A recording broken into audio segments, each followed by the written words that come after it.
Hello and welcome to the Gooner Talk, back again with you guys for another episode of what is the Arsenal Transfer Show. Joining you every morning at 8 a.m. UK time. Hope you're doing good. Hope you're doing well. Last time that you'll be joining me here in the New Forest in a very sunny morning. So much so sunny, I've had to put my cap here to stop the light from kind of just completely illuminating my face. So that's why that's there. Because if I lean back a bit, I can't see a thing. Good morning to those joining us live in the chat box. Very much appreciated. Hope you're doing good. Hope you're doing well. Thank you, as always, for being so committed, all of you, especially whilst I've been away. And I know that the show's not been and looking the same kind as it always does. But thank you to everyone that's continued to show their dedication. It means a hell of a lot, especially as we close in on 50,000 subscribers. We're less than 100 subs away now from reaching that milestone, which is pretty incredible, to be fair, considering where we came from as a channel, where everything has happened, the journey that we've been on all the way back in 2016 since taking it on, and unbelievable, really. So thank you to the continued support. Good morning to those in the chat box. Leopold, good morning to you. And good morning, Olu, Invisible Car, good morning. Dabani, good morning to Mubarak, good morning to Patrick, Louis, Jean, Jose, Hawkwind, Red Star, Carlton, Stevie, good morning, and good morning to the rest of you joining us as well. I hope you've had a fantastic week, and everybody else too, and that you're ready for some news, because we've got news to talk about this morning. Let's crack on with today's story, shall we? We kick off the Inside Arsenal training video yesterday, revealing, of course, Arsenal's new attacking coach, Hussein Isa, the Techers guru, who used to be part of, course, #United, received a lot of criticism, actually, when Arsenal were first announced. I think the Athletic were the ones that did the story, talking about Hussein's employment at the club.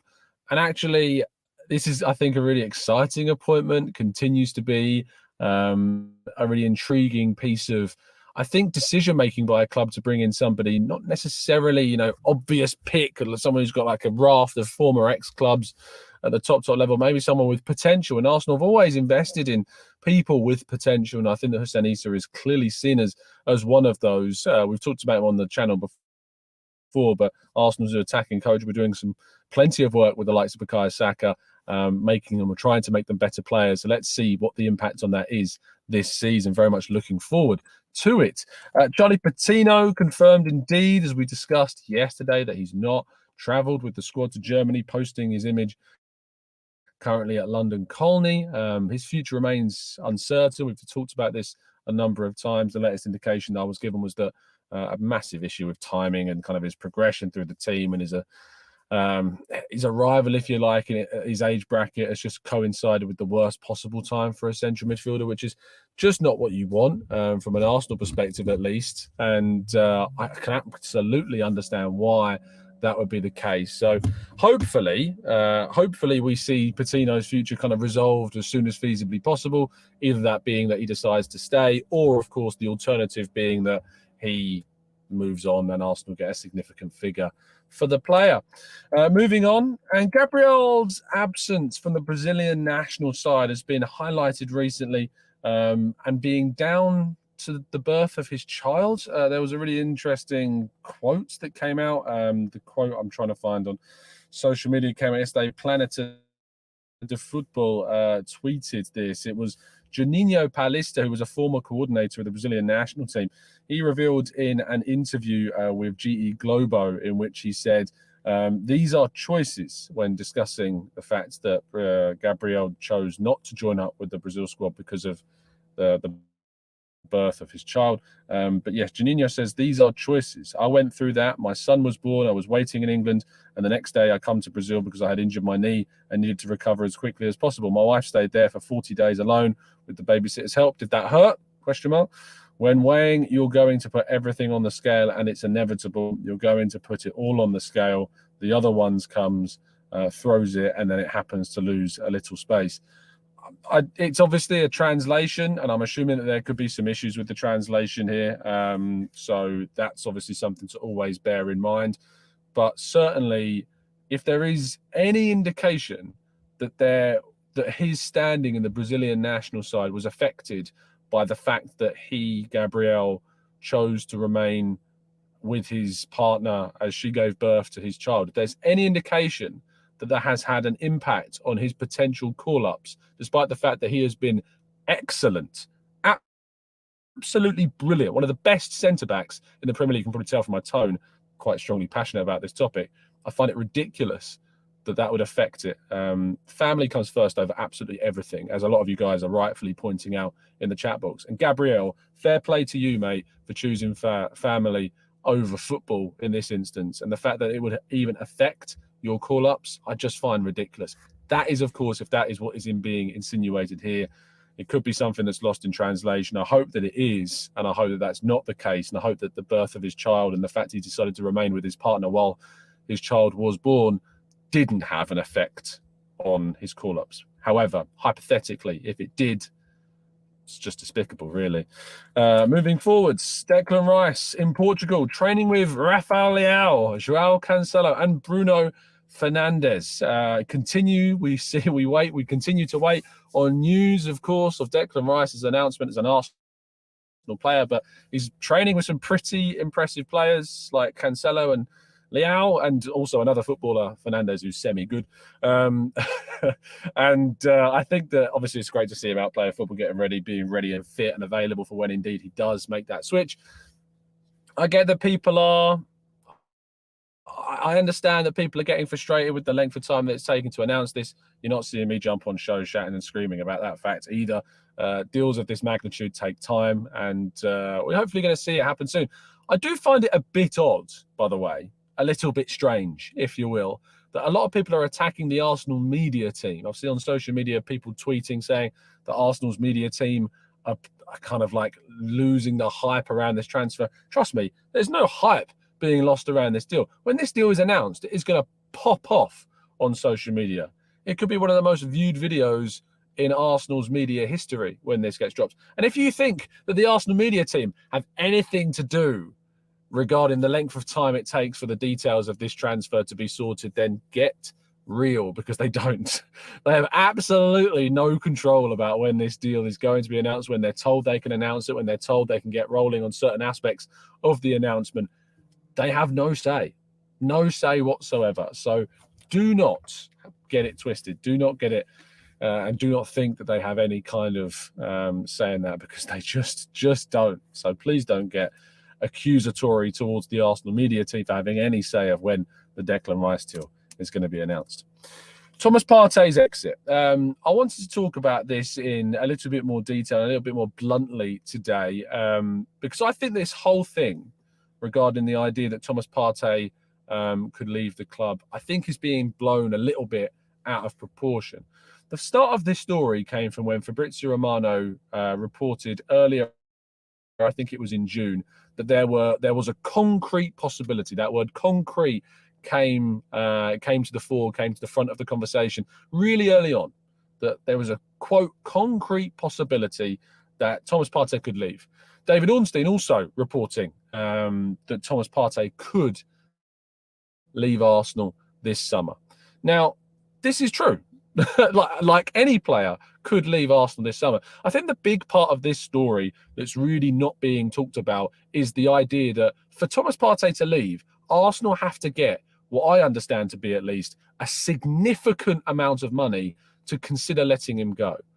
You know, at this moment in time, it's not like they're trying, as far as I'm aware at least, to get Partey sold, that there is a keenness for Partey to continue. And from a footballing level, they know he's going to be an asset to the side, you know, to be able to partner Rice with Partey, go to places like Man City, go to places like Anfield, and Thomas Partey being partnered with Declan Rice is going to be a scenario where Arsenal have a lot more quality, a lot more control in midfield, and all of those things, I think, lead us to believe that, you know, at the moment, the idea that he would leave, I think, is being a little bit blown out of proportion at this stage. From a transfer perspective, we need to make sure that if he does go, Arsenal are going to get a serious amount of money, because, you know, why Arsenal would allow Partey to go doesn't make that much sense from a football standing in regards to the money.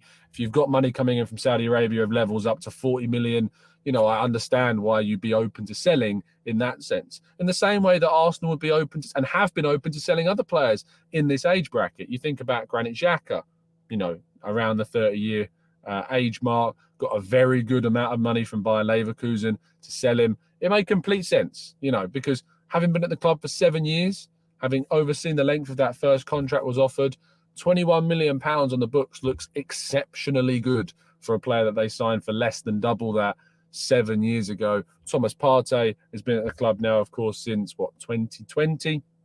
This will be his third summer at the club after we activated that 45 million release clause. If Arsenal can make, 2/3 of the money that they bought Partey for in 2020, again, it would look really good on the books. But it is only if a significant offer comes in, is my understanding, that they would let Partey leave.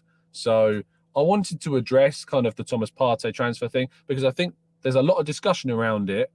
And actually the reality is very plain and simple at this point, as we talk on July 12th, that only if a significant transfer offer comes in for Partey will Arsenal be letting him go. And also James Benge of CBS Sports has reported, of course, that the Thomas Partey's representatives have kind of told the Saudi side of things that he's only interested in staying in Europe at the moment. So if Arsenal are going to let him go, they're going to have to get a significant offer from within Europe. Juventus seems to be the most viable option, it seems, but I don't see how Juventus are going to stump up a significant amount of money to sign Thomas Partey. So I hope that's kind of addressed people's question marks about the transfer aspect of Thomas Partey. And I hope it makes it a little bit clearer about what's going on. Again, in short, a significant offer is only what's going to be able to get Thomas Partey out of Arsenal in the transfer window. And lastly, yesterday, last few days, in fact, it's been pretty quiet in the world of Arsenal. And so this link was kind of a bit of a breath of fresh air, if you like, to get a new player, a new story talking about Arsenal. The report comes from Brazil. Rafael Pfeiffer is the reporter that has been quoted by Soccer News Gremio on Twitter, who have tweeted, again, this is a translation from Portuguese, so bear that in mind. But the translation from Soccer News Gremio says, Arsenal have sent representatives to Porto Alegre to analyse and send a proposal to midfielder Bitello of Gremio. The official document is expected to arrive in the coming days. Tricolour has already warned the English club that it wants at least 10 million euros. And it says here for 70% of the transfer. I don't know what that means regarding the 70% of the transfer, but there have been other reports on this as well.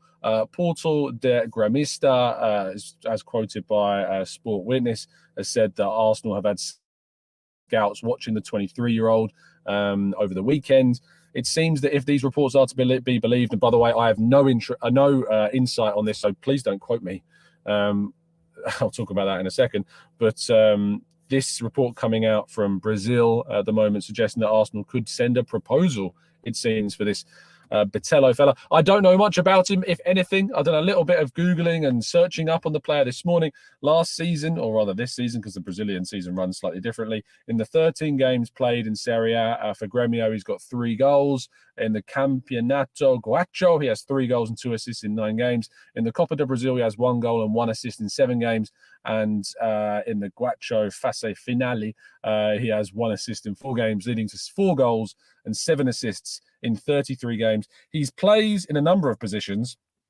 He's played at DM, he's played at centre midfield, he's played attacking midfield, he's played right midfield, and he's played on the right wing as well. I get the feeling from just looking at the metrics and the data that he's more of an offensive-minded midfield player that kind of plays, I guess, a comparison in terms of where we know players. We think about Fabio Vieira, who can play in a wide right position, can play as a 10, has been used as an 8.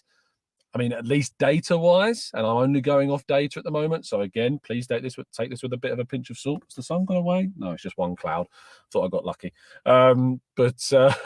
Yeah, regarding kind of this style of player, it seems that's more of the box-to-box but offensive-minded player that could also play in a midfield position. I'm not sure if it makes all that much sense. Maybe it is like an opportunity, an amount of money that they feel is too good not to explore the transfer. 23 years of age, he's not like a Marquinhos type signing. It would certainly be a player that has to come in and you'd think play unless they're loaning him out to get minutes in Europe. I don't know much about him at all. What I will do is, if these reports, of course, kind of develop or I learn of any realism in them either, you can be sure that I'll be chasing this one up and getting us a breakdown if need be. But it's one of those I would say to you, take with a pinch of salt right now.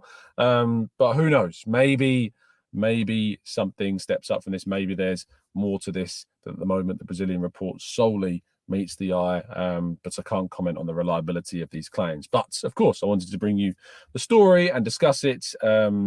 Interesting, very interesting indeed. Right, let's move to part 2 and your questions. Right.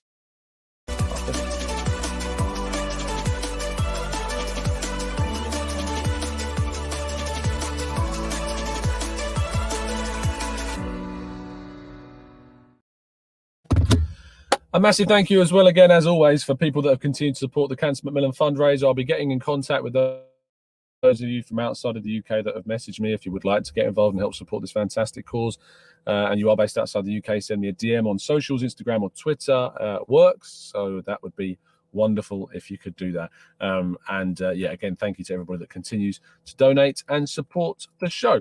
I think that the internet's been strong enough that we can actually show my full face. But I'm hoping that the connection's been good. Again, if you're joining us late and you're wondering why there's a hat sitting here, it's because the light shining from this window is ridiculous. So otherwise I wouldn't be able to see a single thing. I positioned the car like this thinking, oh, this is a great place, I've got good internet, and then I started the show and realized, oh no, I can't see a thing. So that's why that's there. Anyway, right, let's go into the chat box then and have a look at your questions. Vakan says, is Hussein Isa Tekas guru Steve Round's replacement? I don't think so. And the reason why I don't think so is because the story regarding Hussein's arrival at Arsenal was reported way before Steve Round was leaving. The roles are different. I don't think that Steve Round's role was specifically gilded towards the offensive side of the play. I think it was a lot more wide-ranging. So no, Vakan, I don't think he's Steve Round's replacement. Jaden says, Tom, isn't Bitello like 23 years old? If we go for an unknown player, we need them younger. Not necessarily at all. I understand the misconception why people might think, well, if you're going for a 23-year-old, surely they need to be like ready to play. Who's to say that this guy isn't? Who's to say that the scouting that they've done on this player isn't showing them that the data suggests that he isn't already ready to go at a Premier League level, you know? So I think that's something that maybe needs to be taken into account. Don't necessarily have to be a well-known player at 23 to make it. But of course, there is always going to be an associated risk with any transfer, and that certainly carries on into this one. Ashish says, Tom, any progress on Fresneda? With Dortmund cooling their interest, we can take advantage before it's too late. At the moment, I've heard nothing more than the fact that Arsenal just have an interest in the player, along with the likes of Jeremy Frimpong. Whether they move for a right back is going to be interesting. It's certainly an area of the field that I personally believe that there is scope to bring in some variations, some different style options. But at the moment, Ashish, no movement. But I have been on holiday, so I've not really been chasing up too many things at this moment in time. Let's go to Aaron says, how did the Mrs. interview go? She seems to think it went okay, but she won't get the results for another month. So, but thank you for asking. That's very kind of you indeed, Aaron. But yeah, hopefully it went okay. Fingers crossed. Let's go to Benji says, I saw reports that we may be looking at Julian Alvarez. Is there any truth to that? I also saw some ITKs saying this yesterday. Let's have a quick look to see if there's any suggestions of Alvarez and Arsenal being in discussions. Let's see where this report is coming from. According to El Nacional, Arsenal are weighing up whether to launch a double swoop for Kyle Walker and Julian Alvarez. It's a very easy link to come up with. Of course, Arsenal's history of trying to sign players from Man City is well documented. We know that.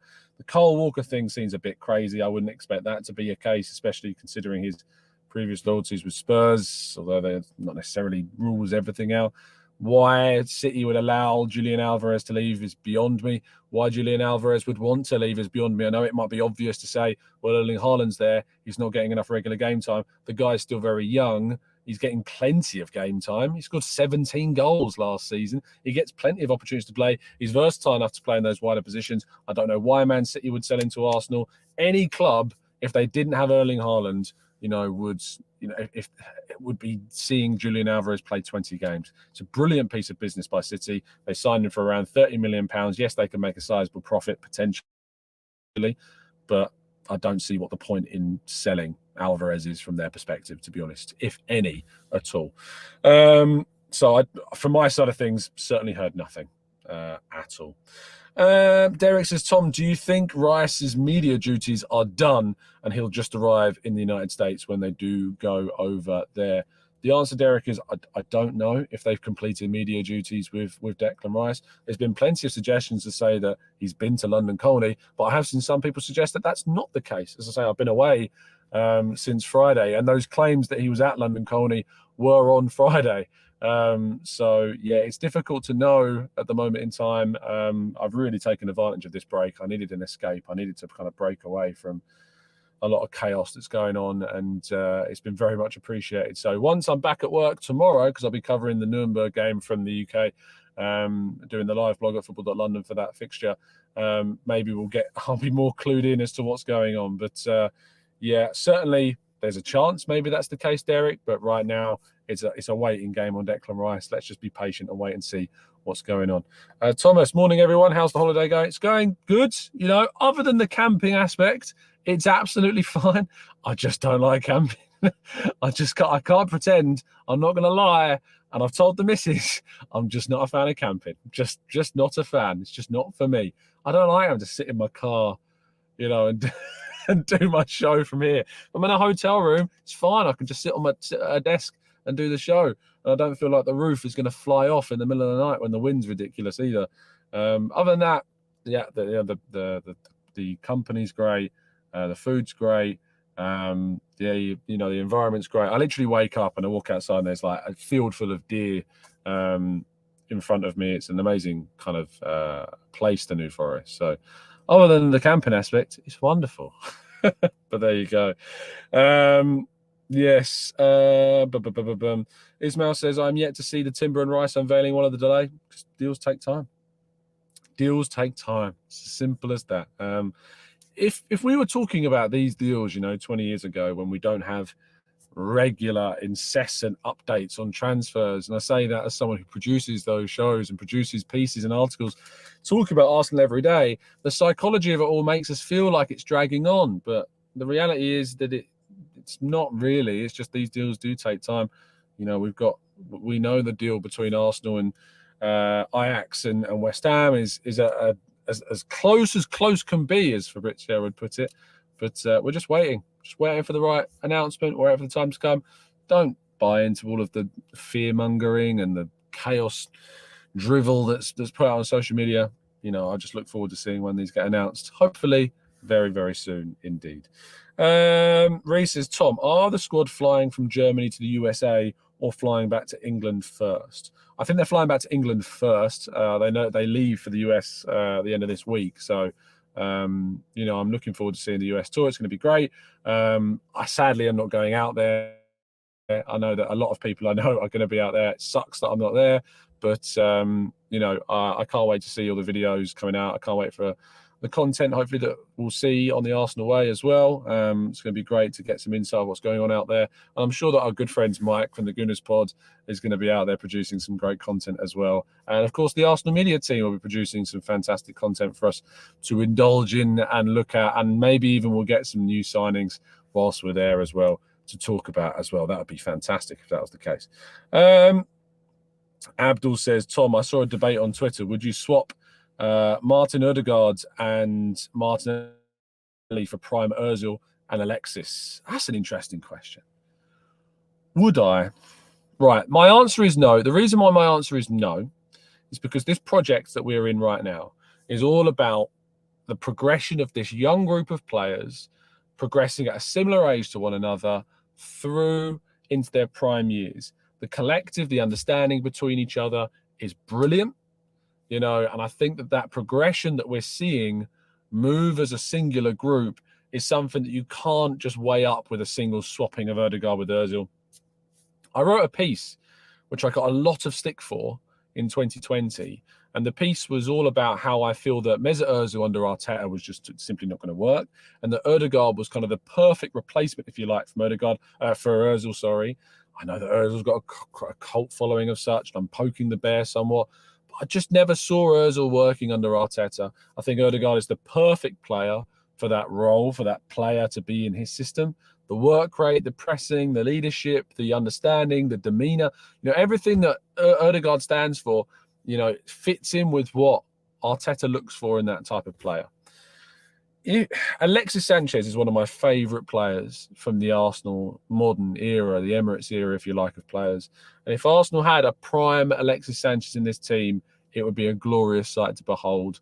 But for me, I just think the Martinelli, Odegaard age profile, the way in which they fit into this group, the understanding between them and the current crop of players, and the ceilings that they could reach, I'm excited to see where that could go. So no, I wouldn't personally swap them. And I'd like to believe in seeing where this whole thing is going. But if you disagree, that's fine. Everyone's entitled to their opinion, and that's absolutely fine. Let's go to Maya says, where can we watch the Nuremberg game? The Arsenal website, I believe, is going to be streaming the game, I'm pretty sure. If you're unable to watch it, we'll be doing a live blog on football.london, so you'll be able to keep up with all the updates from the game over there as well.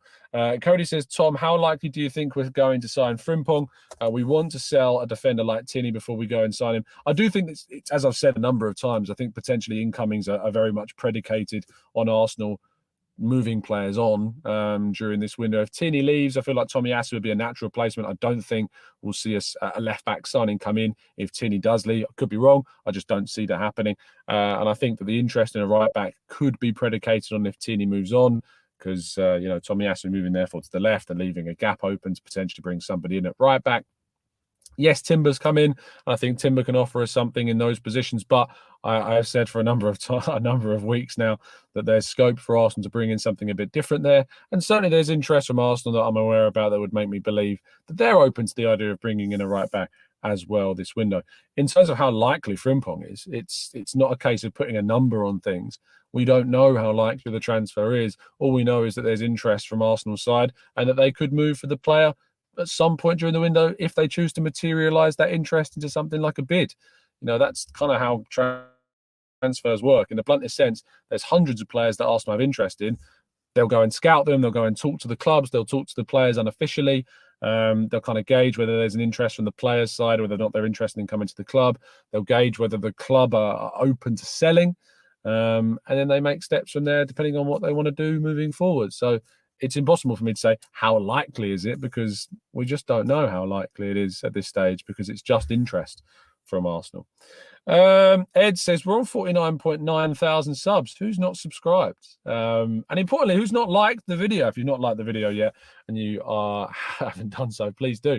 I really hope you've appreciated all the hard work that's gone into putting across these shows, even though I have indeed been on holiday and still putting out these shows for you. So if you could drop a like on the video, that would be very much appreciated. I have to periodically keep turning on the electrics of the car to get a cooler breeze flowing through. I don't ever sit in a car without aircon on when the weather is ridiculously warm. But it's apologies if you ever hear any kind of buzzing in the background. It's because the aircon is trying to cool me down somewhat. Let's go to the DJ says, how far would you accept as a run into the Champions League this year? And what does your head say about how far that we will go? I think Arsenal have got a great opportunity in the Champions League this year. I don't think it's ever right to say how far is an acceptable place to be, because it depends upon who you get. It's a knockout competition. If Arsenal were to get Man City in the quarter-final and get knocked out there, you'd say, right, well, it's Man City. So I can kind of understand. If they were to get Real Madrid in the first round of the knockouts, again, it depends on how the game goes. But if we got knocked out in the first round of the Champions League and it was Real Madrid, people talked a lot about the criticism of Arsenal failing to get past certain rounds of the Champions League. When we were losing to Monaco, I understood it. We should have gotten past Monaco. And we absolutely should have won those two legs. But when it was Bayern Munich or when it was Barcelona, I was a bit like, well, it was Bayern and Barca that were knocking us out. So I kind of could come to terms with that. So I never kind of sit there and go, oh, well, this is an acceptable kind of round to be knocked out of the Champions League. I think, it depends upon the route that we have. From a Manchester United perspective in the League Cup, Manchester United should have won that competition because, or rather, was it the League Cup? I think it was, yeah, the League Cup, wasn't it? Every round that they had, they were the favourite for every single team. That's why we underperformed in the League Cup last season, because, we played Brighton and got knocked out. We should be progressing past Brighton. So it depends upon who we face. It depends what round we go up against a certain team. So I'm never keen on saying this is kind of the minimum expectation for the Champions League, because it depends upon who you get. We should absolutely be getting at the group stage, because depending on who we get in pot 1, we will absolutely be the best team from the pot 2, 3, 4 of those sides that we could face. Yes, we might come second if we have a Real Madrid or potentially a Bayern Munich, even though I think we give Bayern a really good run for their money at the moment.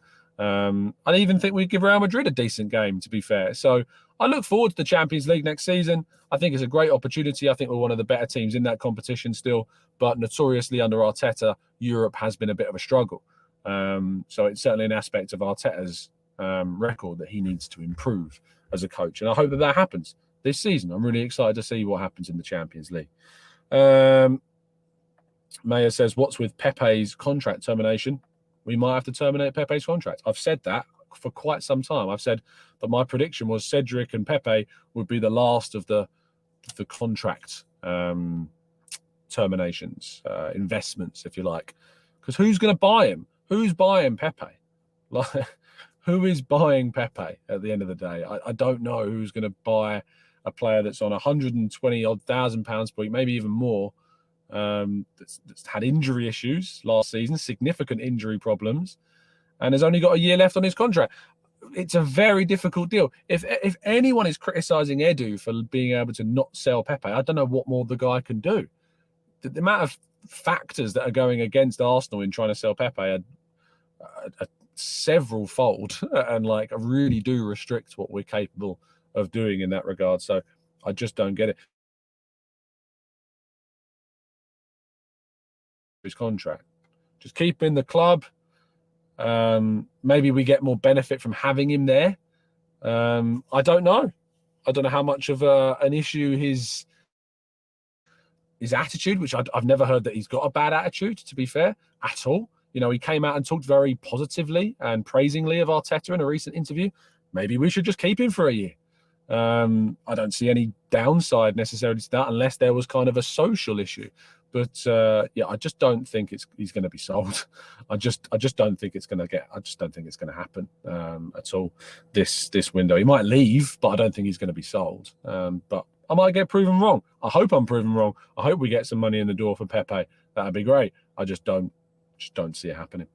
Van of Duty says, who would be your pick of a player who performs really well on the tour and will get any chance to stay, of whom is destined for the exit door? Austin Trusty. Maybe Austin Trusty is an example of a player that it looks obvious that he might leave, but if he has a really good pre-season, could stay. I wouldn't put Balogun into that category, because I think Balogun's of a stature that he could stay because he's good enough. But certainly the players that seem destined for the exit door, Austin Trusty felt like one of them. Maybe he's someone that can prove that he's ready to play. Maybe Nuno Tavares. Who knows? Maybe Tavares comes back from his extended holiday after playing in the Under-21 tournament and proves a lot of people wrong in pre-season. I doubt it, but maybe he's one of them. Lokonga, I guess, is another one, but again, I'm not sure if that's the one. Right, we're going to round the show off there. Thank you so much, guys, for tuning in. Very much appreciated. Apologies for the lighting. I know the lighting's terrible this morning, but it's very much appreciated, everyone that's tuned into today's show. I'm just watching a fairly sizable spider just walk along my windscreen. I'm glad I'm running that. I'm not a massive fan of spiders. I don't know who's a massive fan of spiders. I don't know if that's an actual thing. But I can't say I'm massively scared of them. But when they creep up on you, it's never nice, and it's just crawled into a little gap. I'll tell you what, that is going to crawl out from underneath that gap when I'm driving on the motorway later. I can guarantee it. Oh no, it's coming back. He's just crawling around in the background, and now he's really caught my eye. He's walking towards me. He's right here. Here we go. He's nearly going to come onto the camera screen, I think. Oh no, he's going off into the corner. I'm going to wrap up before. Oh, you can see my eyes. Right, he's coming behind the windscreen counter. Right, he's in the corner. I'm really distracted by this. We're going to wrap the show up there, people. Thank you so much for listening. I look forward to speaking to you all very soon. Where's the camera? There it is. I'm so distracted now. Thank you, everyone, for listening. It's an absolute pleasure. I'll be joining you, of course, tomorrow morning back in the usual surroundings and you'll see me back with the TGT logo behind me. And it's all going to be rosy. I look forward to that. So I look forward to speaking to you all. Have a fantastic end to your day. Enjoy yourselves. And as always, up the Arsenal.